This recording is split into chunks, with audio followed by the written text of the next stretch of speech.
Now, to give us more perspective on this, we're joined in this broadcast by retired Lieutenant General Sanjay Kulkarni, who's joining us live on this broadcast. General Kulkarni, thank you very much indeed, sir, for joining us here. And let me start off by asking you this. Considering the events that have transpired in the course of the last week, the Indian government has changed its approach to acts of terror that emanate from Pakistan. Now, the Indian government's message is very clear that an act of terror is going to be tantamount to an act of war, and India is going to hit back really hard at Pakistan. Do you think India has set up enough deterrence to Pakistan to not carry out these kinds of acts of terror in the future? Absolutely. Absolutely. I think the message is loud and clear that there is no doubt to Pakistan that Pakistan, under no circumstances, can continue using terrorism as an instrument of state policy. And therefore, any act of terror will be seen as that of war and necessary and action that would be taken by the government of India. I think Pakistan would have got the message loud and clear, because it is only now that Pakistan would have realized it.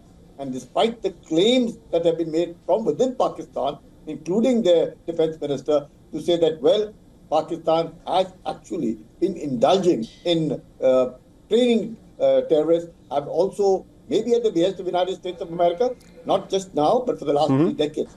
The ex-foreign minister, Bilal, also accepted that, yes, we have a past in terms of terrorism is concerned, and therefore the cost has to be raised. Pakistan now understands, I hope Pakistan understands, that India means business, and enough is enough. Pakistan cannot continue to use terror as an instrument of state policy and claim to be victim, whereas they're actual perpetrators. Yeah. It's interesting that you point out that, yes, the Pakistanis in fact claim that they are victims of terror because of the attacks that take place within their own territory. But the fact of the matter is this, different Pakistani leaders, the most recent one was Khwaja Asif, their sitting defense minister. Before that, Imran Khan, when he was the prime minister, he had admitted to this. Nawaz Sharif had admitted to this.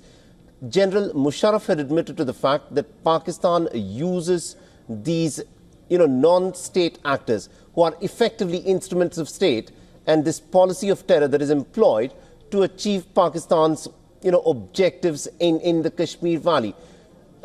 Even though they know that what they're doing is something that is not acceptable in the international community, they still follow this as a legitimate kind of a policy which different Pakistani leaders have followed over the course of the last 4 decades. What do you think is actually now going to change?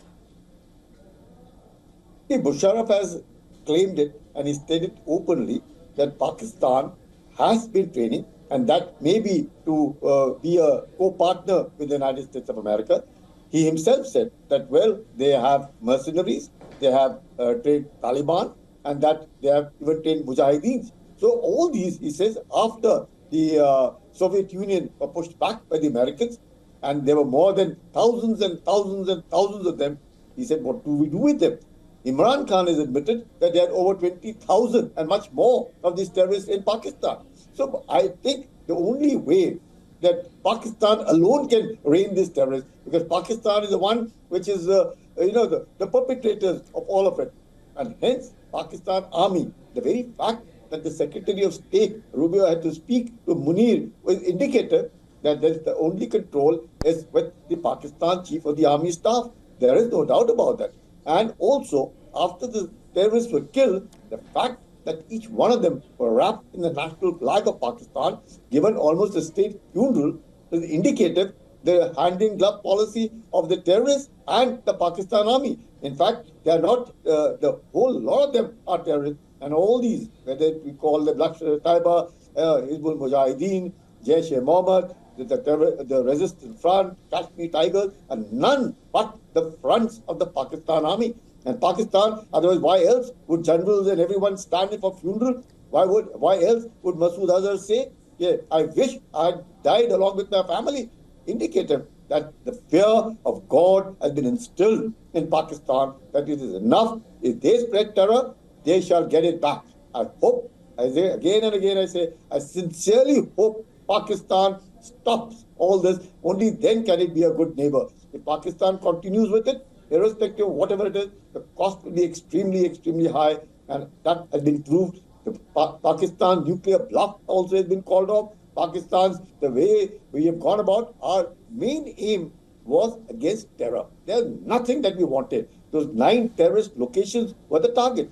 And that, in turn, we had achieved with no collateral damage or civilian casualties. And no military installation was even targeted. Only terrorists. And in that, about 100 of them died. But what did Pakistan do? They retaliated. And retaliated doing what? Hitting Indian military airfields and also civilian targets, resulting in further retaliation by the Indian Army. And hence, you find that there's been a total loss of face for Pakistan. Absolutely, indeed. General Kulkarni, thank you very much indeed, sir, for joining us and getting us that perspective there.